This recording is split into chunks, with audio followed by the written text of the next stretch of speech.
Nesta semana, o STF formou maioria pelo entendimento de que as redes sociais devem ser responsabilizadas pelo conteúdo publicado por seus usuários. O Supremo debate o artigo 19 do Marco Civil da Internet.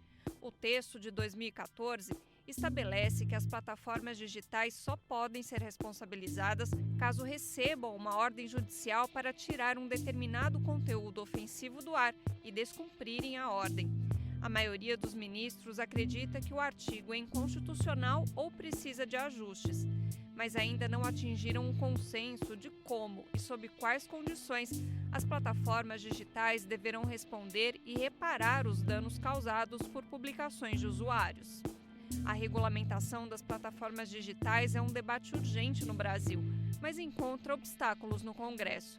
No ano passado, o projeto conhecido como PL das Fake News deixou de ser votado na Câmara diante da tendência pela rejeição do texto. O processo foi marcado por lobby pesado das Big Techs. Em maio deste ano, o presidente Lula se manifestou favorável à regulação no ambiente digital. E é preciso que a gente discuta com o Congresso Nacional a responsabilidade da gente regular o uso das empresas, nesse país. Não é possível que tudo tem controle, menos as empresas de aplicativos. É importante que a gente comece a cuidar do povo brasileiro com um pouco mais de carinho. Enquanto a regulamentação não acontece, redes sociais se tornam terreno fértil para discursos misóginos e racistas, bullying e disseminação de informações falsas. Mas afinal, por que há tanta resistência ao maior controle sobre as plataformas digitais? Quem ganha com esses espaços funcionando como terra sem lei? Olá, eu sou o Rodrigo Viana e esse é o BDF Entrevista. Às sextas-feiras eu trago sempre um convidado, uma convidada especial aqui para a gente debater um tema importante. Você já viu aí qual é o nosso tema principal na conversa de hoje. Nós vamos falar com a Renata Miele sobre regulação das Big Techs, das redes sociais e também o debate da liberdade de expressão. Eu quero agradecer demais a presença da Renata, que é do CGI, Comitê Gestor da Internet no Brasil e assessora especial do Ministério da Ciência e Tecnologia. E a Renata é jornalista e doutora em comunicação. Obrigado pela sua presença, Renata Miele.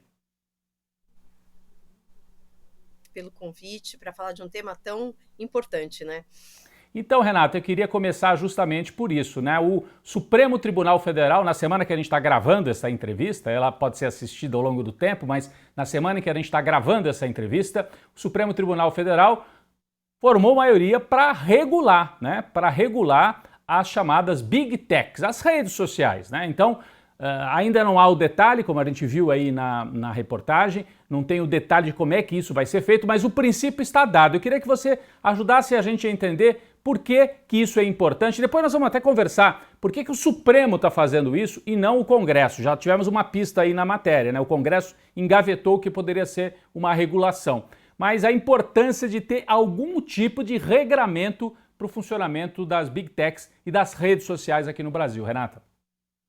Então, Rodrigo, acho que a própria fala do presidente Lula aí no VT de abertura demonstra, toda a área da economia, todo o setor da economia brasileira precisa de algum tipo de regulação de acordo com o impacto econômico, social que tem no país. E hoje, essas plataformas de rede social, elas são responsáveis pelo fluxo de informação, de comunicação, de entretenimento, de diálogo na sociedade brasileira. E elas precisam de regras para que esse espaço onde a comunicação acontece, hoje em dia a comunicação de todas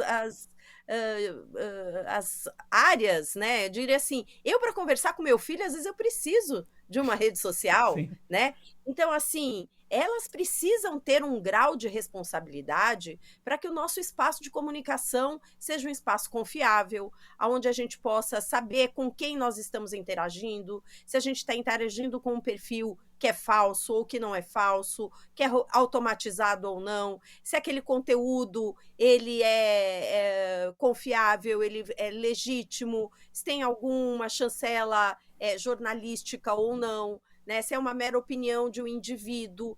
Então, é um ambiente no qual as regras são fundamentais para que o exercício da cidadania, da liberdade de expressão na sua dimensão individual e coletiva, respeitem o Estado democrático de direito e os demais direitos fundamentais que precisam orientar uma sociedade democrática, né? Agora, Renata, existe um argumento de quem é contra essa regulação, dizendo assim, vai censurar. Como é que as redes podem fazer algum tipo de regulação? Porque o que o Supremo quer é que as redes, por exemplo, eu estou falando de redes aqui, mas quem está nos assistindo é o antigo Twitter, que é o X, é o Facebook, é o Instagram, enfim, as redes sociais pelas quais a gente se comunica e recebe muita informação também. Então, o que o Supremo quer, e parece que é o entendimento da maioria dos especialistas, é que essas redes ajam sem precisar ser provocadas pelo judiciário, né? Então, se há um conteúdo abusivo, não precisa entrar com uma ação, a ação bater lá no escritório para daí eles tirarem o conteúdo, o estrago já está feito. Agora, quem é contra essa regulação diz duas coisas. É censura, querem controlar, querem tirar a nossa liberdade de expressão. E dois, é impossível fazer isso, como é que as redes vão saber o que pode e o que não pode? Eu queria só trazer aqui algo que até o ministro Alexandre de Moraes lembrou no voto dele. Ele falou, as redes são muito ágeis quando há violação de direito de propriedade. Então, se toca uma música numa live e aquela música pertence a um canal, cai. Rapidinho, derrubam. Derrubam na hora. Então, eles são rápidos para a defesa da propriedade, intelectual, inclusive, mas lentíssimos ou inoperantes na defesa da vida e dos direitos fundamentais. Você acha que é possível as redes criarem ferramentas e elas próprias estabelecerem esses limites sem precisar chegar ao judiciário? Tem duas questões aí, Rodrigo, que eu acho que seriam interessantes da gente refletir. Primeiro, que, na verdade, o artigo 19 não proíbe as plataformas de retirarem conteúdo por mera notificação ou pelos seus termos próprios. Elas já fazem isso. E elas têm capacidade de fazer isso. Só que elas retiram os conteúdos a partir de uma discricionariedade privada que não passa por nenhum tipo de parâmetro público. E fazem principalmente quando o conteúdo ou viola os interesses econômicos e comerciais ou quando atinge ali os parâmetros dos termos de uso que a gente não sabe exatamente se estão em alinhamento com a legislação nacional. O que o artigo 19 diz é que se elas receberem uma ordem judicial e não retirarem o conteúdo, elas passam a responder civilmente por aquele conteúdo. Então não há nenhuma proibição. O fato é que elas lucram com conteúdos de ódio, com conteúdos de desinformação, elas lucram com conteúdos que atentam contra a integridade física das crianças e dos adolescentes. Então, elas não removem esses conteúdos, não é porque não há parâmetro legal, até porque existem. Sim. Independente da gente não ter aprovado a PL dos fake news, como foi dito aqui, existe um Estatuto da Criança e do Adolescente no Brasil, que é uma lei que serve fora das plataformas de rede social e também deveria servir para as plataformas de rede social. A questão é que nós não temos uma fiscalização e não temos outros instrumentos. Então, não há violação da liberdade de expressão quando a gente está protegendo o interesse coletivo, quando a gente está protegendo um ambiente informacional que permita o debate público sobre os temas de interesse público, mas dentro de parâmetros, digamos, civilizatórios, né? Então, a desinformação não é liberdade de expressão. O racismo não é liberdade de expressão, não está protegido constitucionalmente. Nem precisaria de lei para que isso fosse aplicado pelas plataformas. Mas houve uma má interpretação desse dispositivo do Marco Civil da Internet, que elas usaram para se blindar, né? E é isso que está sendo discutido hoje no STF. Mas você acha, Renata, que a partir dessa decisão do Supremo, o Supremo toma uma decisão, ele vai ter que estabelecer parâmetros, né? Porque as plataformas pedem que haja esses parâmetros. Se o Congresso não fez, que deveria ter feito, O Supremo vai ter que estabelecer esses parâmetros. E aí quem é que fiscaliza? O primeiro ponto que eu queria que você pudesse responder para a gente é esse. Quem que fiscaliza? Teria que se criar uma agência de regulação? Ou já tem, né? Você, por exemplo, trabalha no CGI, mas o CGI tem outro caráter, né? Acho que não é para isso exatamente, né? O CGI, Comitê Gestor da Internet, mas é de outro caráter. E o segundo ponto, se isso também vai ter uma incidência em relação às fake news, vamos dizer, políticas, porque você estava dando exemplos aqui de ataques à infância, a discurso de ódio que atinge as crianças, etc, etc. Mas tem também o aspecto político, né? Espalhar fake news abertamente, e a gente sabe que as plataformas estão quase todas alinhadas com o governo do Trump e de extrema-direita. Então, a importância de fazer isso também, pensando no cenário eleitoral de 2026, e quem é que faria essa fiscalização, tanto para a parte eleitoral, que daí parece que é o TSE, mas para a parte da sociedade, da infância e tudo. Como é que se daria isso? O que o STF agora está fazendo é o quê? É definir que as plataformas passam a ser responsáveis pelo conteúdo. Então, isso gera um incentivo que elas não tinham para fazer um maior dever de cuidado, uma maior moderação desses conteúdos que ainda o STF está determinando. Então, os consensos lá são muito ainda difíceis de serem aferidos, porque cada ministro está votando de uma maneira. Mas há, claro, as questões da integridade da informação, da rigidez dos processos eleitorais, a defesa do Estado Democrático de Direito. A questão é quem é que vai fiscalizar a atuação dessas plataformas, como você está colocando. Por quê? Porque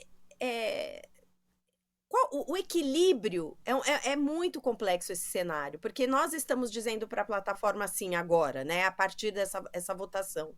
Plataforma de rede social, você passa a ser responsável pelos conteúdos se, mediante uma notificação, você não retirar um conteúdo que seja infringente a um rol de casos que sejam estabelecidos. Então, vai caber à plataforma julgar.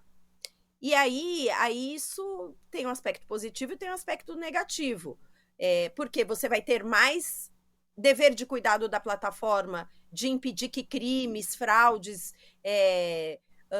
publicidade de medicamentos que não são comprovadamente eficazes sejam retirados de forma mais célere, porque se eles não retirarem, eles passam a ser responsáveis, mas tem esse problema do debate político, Rodrigo, e aí é onde eu acho que gera maior dúvida, porque a distinção entre o que é verdade ou mentira, desinformação, o limite do discurso de ódio, quando eu faço uma denúncia política, isso são coisas muito sutis, muito tênues, e que no novo regime de responsabilidade passa a ter uma discricionariedade da plataforma, porque ela vai remover o conteúdo por medo de ser responsável por ele.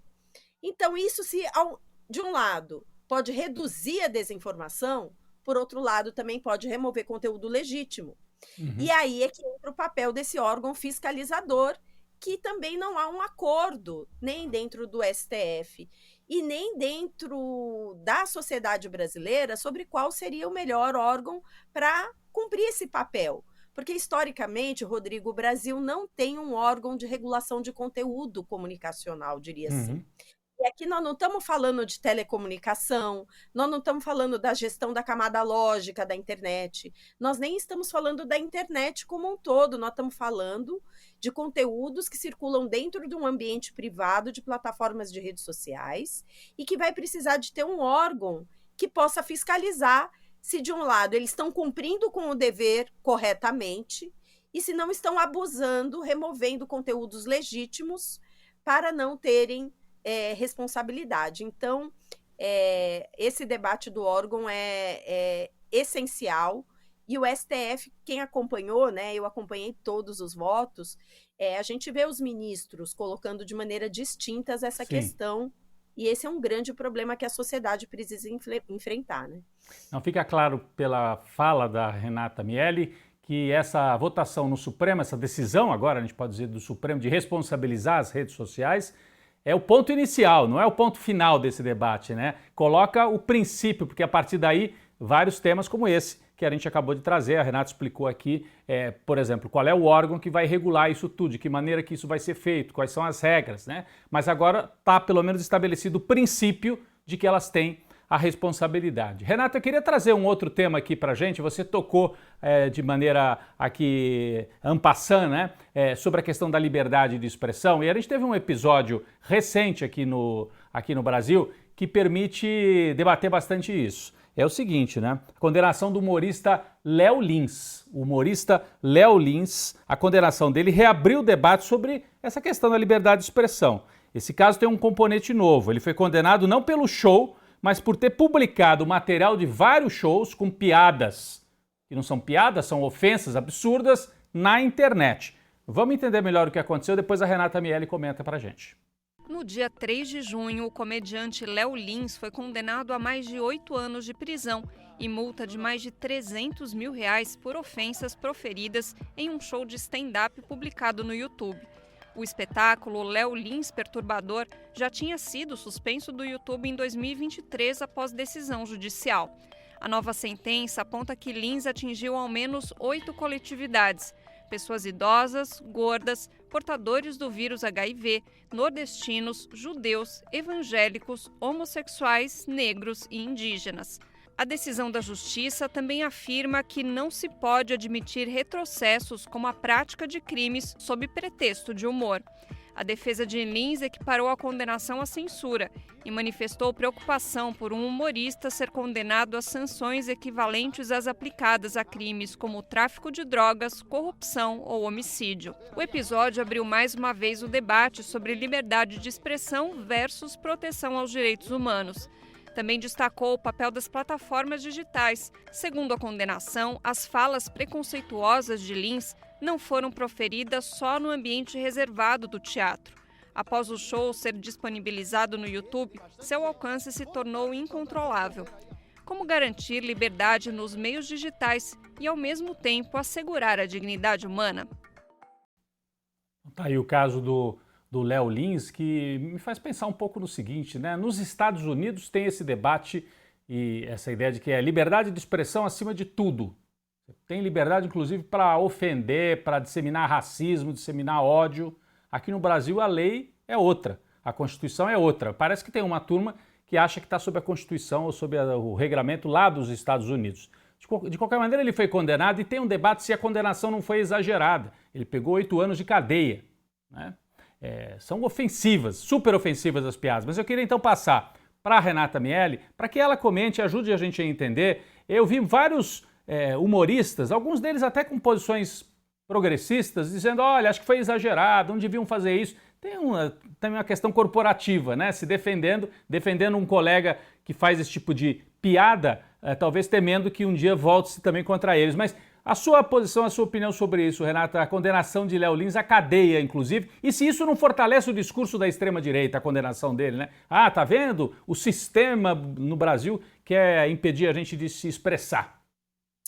Então, Rodrigo, esse é um caso muito interessante e eu vou expressar minha opinião aqui na minha capacidade individual e não é uma opinião do CGI, né? Mas como pesquisadora, jornalista que atuo, inclusive há muitos anos nessa área do direito à comunicação, né?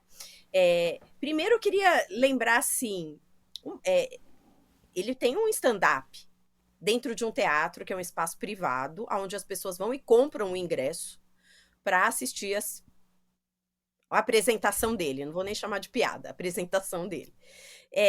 Bom, isso está sendo permitido, não exige licença e está sendo feito, eu não vou nem entrar nessa discussão. Aí ele vai e posta numa rede social. Bom, veja que nesse caso, olha que interessante, Rodrigo, a importância da exclusão do conteúdo ter se dado apenas após uma ordem judicial. Porque eu não estou nem querendo entrar ainda na questão do racismo e tal, mas você veja uma plataforma de rede social, você tem um comediante, qualquer que seja, que está postando um vídeo do espetáculo que ele faz e que ele pode fazer em qualquer lugar. Posta na rede social, será que cabe à rede social tomar individualmente a decisão, neste caso, de excluir o conteúdo? Porque é a atividade profissional dele. Então, assim, em alguns casos, a ordem judicial é uma proteção, né? Porque você pode pegar um outro humorista que está tratando de um outro tema e que a gente julgue que não deveria ser excluído. Então, eu estou querendo problematizar um pouco. Sim, sim. Eu não estou dizendo que a ordem judicial é o único mecanismo, porque não é e já não era, mas ela não deixa de ter a sua importância. E eu acho, assim, para mim, o que ele faz não está protegido pela liberdade de expressão.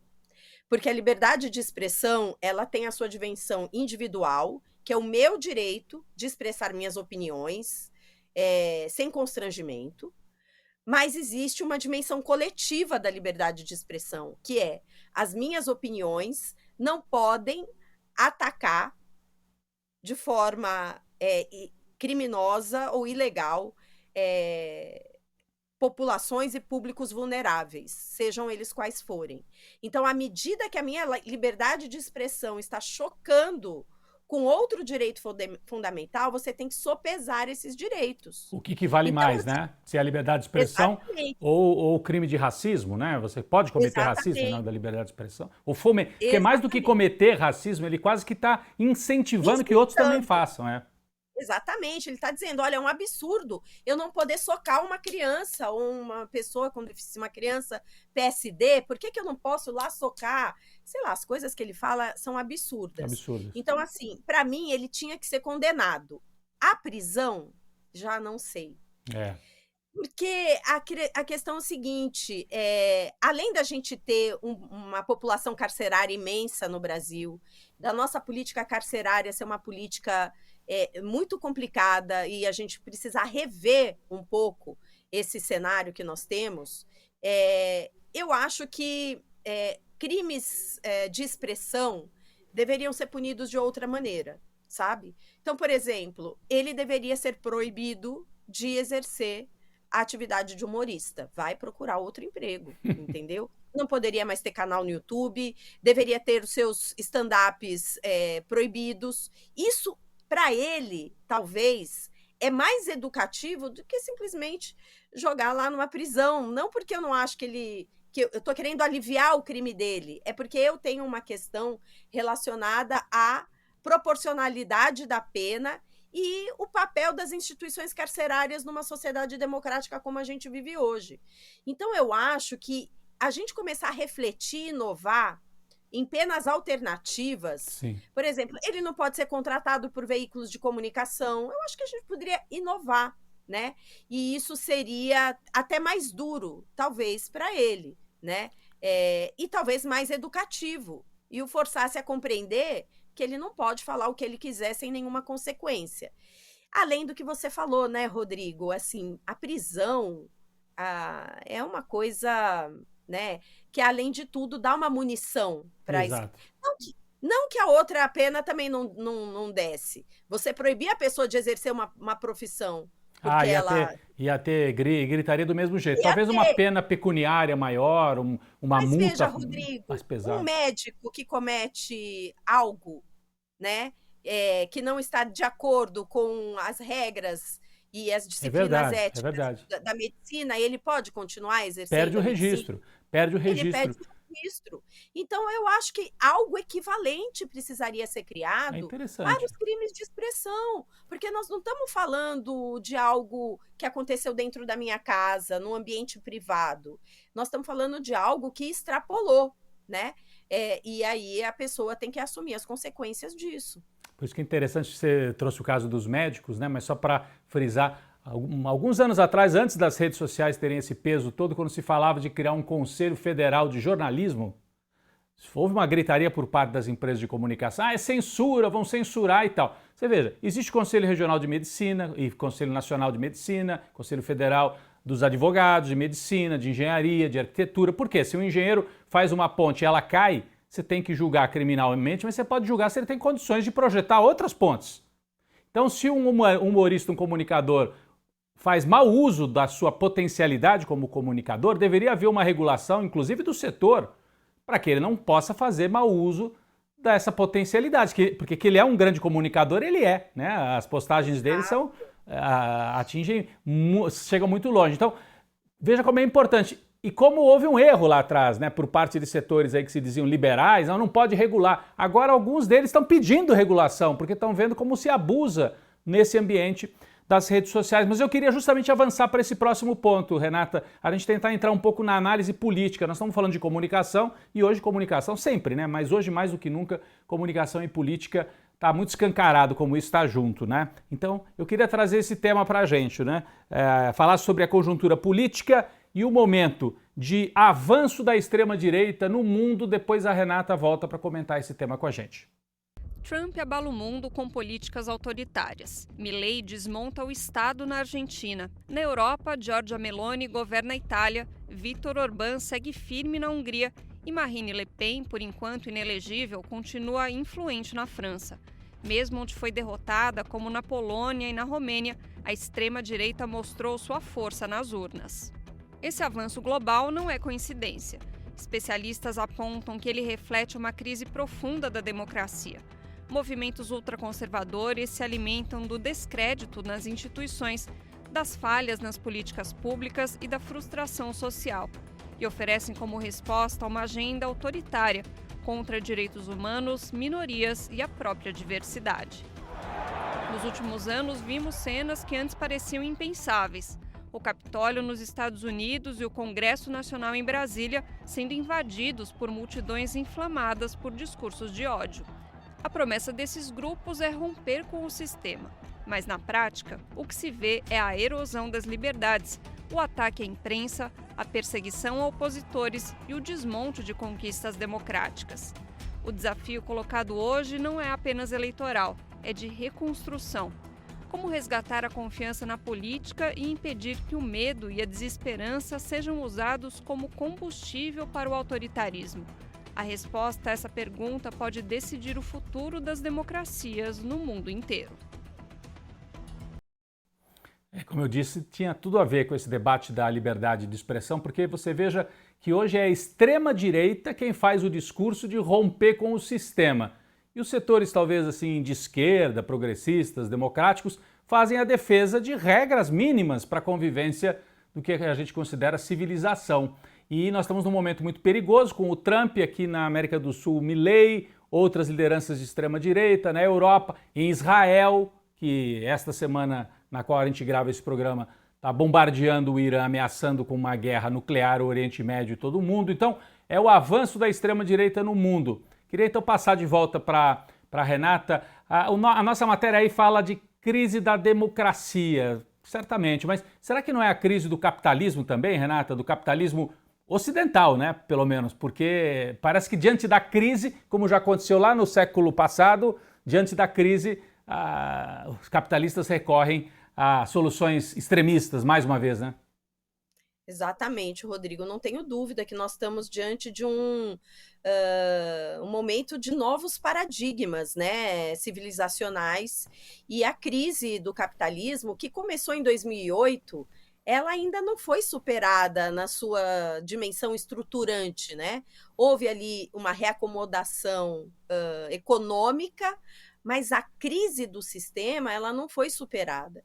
E isso tem muitos condicionantes, né? E eu acho que tem tudo a ver com o debate que a gente está fazendo. Por quê? Porque o papel dessas big techs ou da economia de plataformas, tem alguns autores que falam de capitalismo de plataformas, que é uma nova reestruturação produtiva, né? Para dar resposta às crises de acumulação do capital, portanto, a rotatividade do dinheiro, do capital hoje é muito maior, você consegue conectar produtos e serviços e usuários de uma maneira muito mais rápida, né? Então você tem um acúmulo de capital muito maior. Agora, isso ao mesmo tempo tem trazido dilemas imensos, que é o aumento cada vez maior da miserabilidade, do desemprego, pela introdução das novas tecnologias, a falência do papel dos Estados nacionais nos moldes da democracia liberal. Então, isso tudo vai criando um cenário no qual a crise nas instituições gera uma falta de perspectiva da sociedade. A sociedade não sabe mais onde buscar seus apoios, suas referências, né? E aí você tem o crescimento da extrema-direita com essa dimensão da antipolítica, que é assim que eles gostam de se apresentar. Mas que, na verdade, a gente sabe que de antipolítica não tem nada, Sim. é apenas a substituição de uma tentativa de um pacto social baseado na democracia, na participação e na tentativa de criar equilíbrios e direitos para preencher as lacunas que o capitalismo traz, então, direitos sociais, direitos trabalhistas, tudo isso, você substitui isso por estados autoritários e que tem trazido essa dimensão e com o papel das big techs, Rodrigo, que são hoje as empresas mais lucrativas, né, mais Sim. poderosas da história do capitalismo e que lidam com o fluxo da informação. Né? E o que circula dentro dessas plataformas? O que engaja nessas plataformas? É o medo, é o ódio, é o discurso racista. Todos os estudos e pesquisas mostram que os conteúdos que atingem, que, né, que estimulam, né, o teu ódio, o teu preconceito ou seus medos, são aqueles que mais engajam. E a gente vai vivendo, então, esse cenário de desesperança que o vídeo traz. E aí a gente está numa encruzilhada, né? Agora, E por isso a necessidade da gente fortalecer a mobilização política, né? Agora, Renata, pensando no cenário brasileiro, trazendo aqui para perto da gente, já tem eleição de novo ano que vem. Essa semana saiu pesquisa mostrando que a popularidade do presidente Lula vinha se recuperando, já andou para baixo de novo. Não é assim um quadro desesperador, mas eu diria que é no mínimo sinal amarelo para o ano que vem.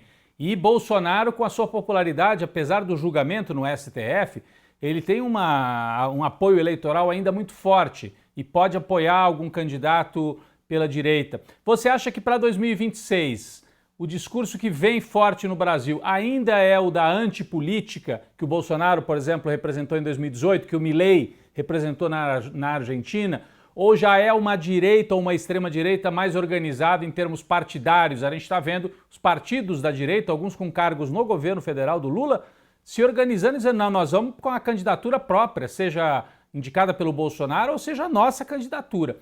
Olhando assim, você tem experiência também na militância partidária e política, né? Além da experiência na comunicação. Qual que é a sua impressão para o ano que vem? É uma direita antipolítica, é um Nicolas da vida, ele não pode ser candidato, mas eu estou dizendo mais ou menos nesse perfil, ou é uma direita jamais partidária, organizada e institucionalizada? No que você apostaria aqui no Brasil e qual as chances de Lula ou alguém apoiado por ele conseguir manter o governo longe da direita, da extrema-direita no Brasil? A sua pergunta é a pergunta de $1 milhão, né? Quem é para isso que você está responder? aqui, Renata. Eu não sei, mas o que eu acho é que a antipolítica no Brasil, ela hoje já está se institucionalizando também, né? O próprio bolsonarismo, ele não consegue mais encarnar a antipolítica, por mais que ele use esse discurso. O discurso é utilizado, mas esses personagens, eles já estão articulados em torno de uma pauta de extrema-direita. Então, eu acho que mais importante do que a personalidade que vai vocalizar esse projeto, eu acho que há um bloco que pode ser um pouco mais amplo ou mais restrito em torno de uma agenda regressiva de direitos, regressiva do ponto de vista dos interesses nacionais, de desmonte ainda maior do Estado Nacional. Digamos, essa agenda da extrema-direita, ela é uma agenda que continua importante e tendo um campo com muito apoio.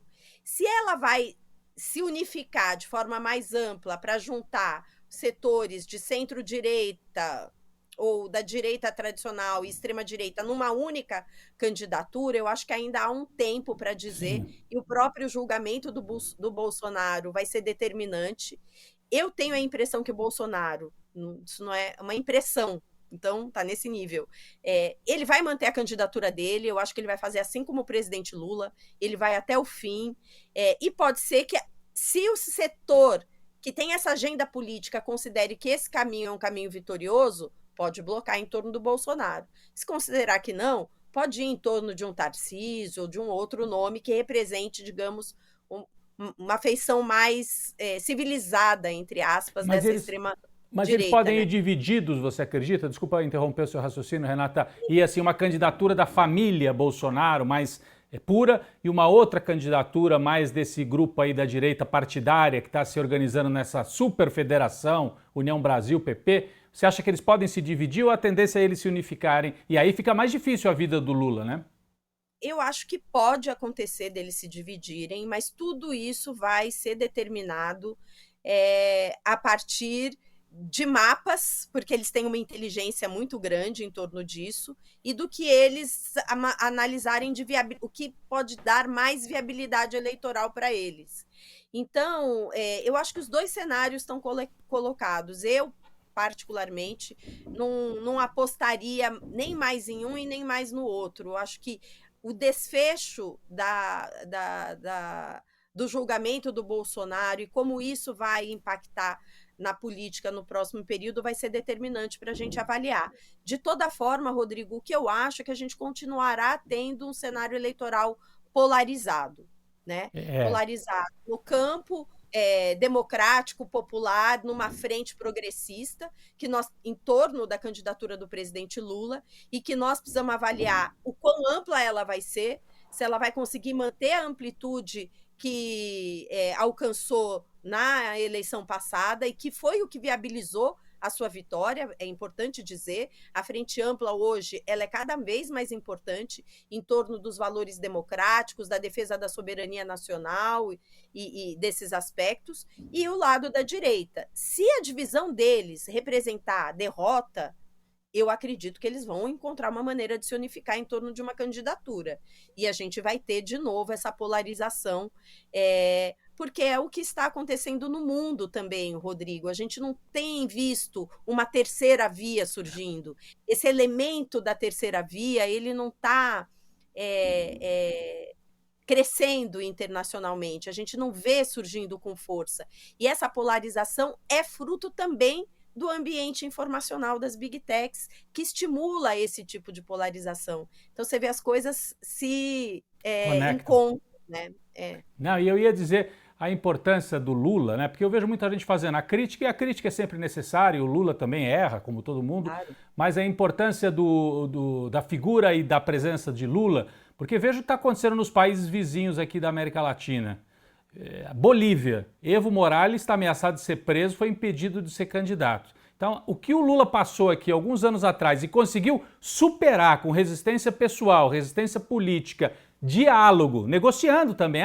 Cedeu, negociou demais. Sim, negociou. Negociou com o setor do Supremo Tribunal Federal e talvez isso tenha viabilizado que ele voltasse e fosse o candidato dessa frente ampla. Mas Cristina Kirchner, às portas da prisão na Argentina. Evo Morales, às portas da prisão na Bolívia.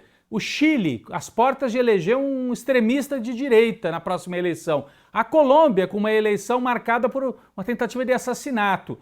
Então, é um cenário complicadíssimo, né? O Brasil vai para a urna em 2026. Eu queria só pedir, então, para você finalizar aqui com a gente, colocando a eleição brasileira do ano que vem nesse cenário em que a gente tem a conflagração, estimulado, inclusive, de fora para dentro, pelo Trump e pelas redes sociais. A gente começou falando delas e termina falando delas também, Renata.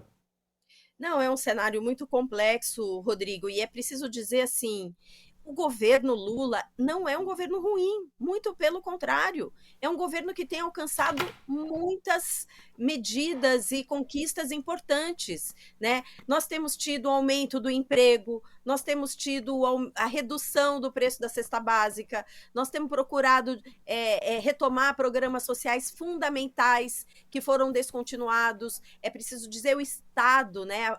As políticas foram todas destruídas durante o governo Bolsonaro. Então, é um governo muito ativo e que está produzindo muita coisa com impacto positivo para a vida das pessoas e para a economia. Mas isso não consegue alterar a percepção das pessoas em torno da qualidade do governo, do apoio ao presidente. E o fator da comunicação é central nisso, né? E é exatamente o papel que essas Big Techs têm na persuasão das pessoas, né? Na disseminação de conteúdos que faz com que a gente perca a capacidade de ter uma reflexão mais construtiva, consciente, debates em torno de temas, a gente fica na fulanização do debate público, e isso não contribui para que as pessoas compreendam o que está em jogo e o cenário político. E o contexto internacional que você colocou, que é muito delicado, mas eu acho que nós temos condições de enfrentar esse cenário, né? Porque o Brasil é um país de muita resiliência, a população brasileira é uma população muito batalhadora, muito lutadora, e a gente vai ter que enfrentar. A batalha da comunicação é muito importante, por isso a mídia alternativa, o papel de conteúdos jornalísticos como esse produzido aqui no BDF, o debate mais crítico, ele é fundamental, e a regulação. E a regulação não é porque a gente quer defender a nossa opinião, é para que a gente tenha um mecanismo de debate que se estabeleça de fato, para além da gente ficar só recebendo conteúdo de deepfake, né, que é o que está polarizando, inclusive, as eleições, né, e você perde a confiabilidade no debate. Então, é um cenário complexo, mas eu tenho otimismo. Se a gente não for otimista, a gente está perdido, né? Renata, então só para terminar, eu dei exemplos aqui complicados. Tem o exemplo do México, que é ali do lado dos Estados Unidos, elegeu primeiro o López Obrador, e muita gente dizia, já é velho. E o López Obrador fez um governo forte, elegeu uma mulher, uma jovem, uma mulher, uma liderança super importante, e o México está resistindo com um governo de centro-esquerda progressista e está conseguindo conter o avanço da extrema-direita. Então é uma esperança de que o Brasil, quem sabe, pode fazer um caminho não igual ao da Argentina recente, mas igual ao do México, mantendo esta frente, né, e evitando que a extrema-direita volte aqui para o nosso país. Eu queria te agradecer demais, Renata, pela participação aqui. Renata Miele, que é do CGI, o Comitê Gestor da Internet, e assessora do Ministério da Ciência e Tecnologia, uma estudiosa da comunicação e também da política. Obrigado pela sua participação, Renata. Obrigada, Rodrigo, e além da esperança, vamos lutar para que a gente siga esse caminho por aí, né? É isso, valeu.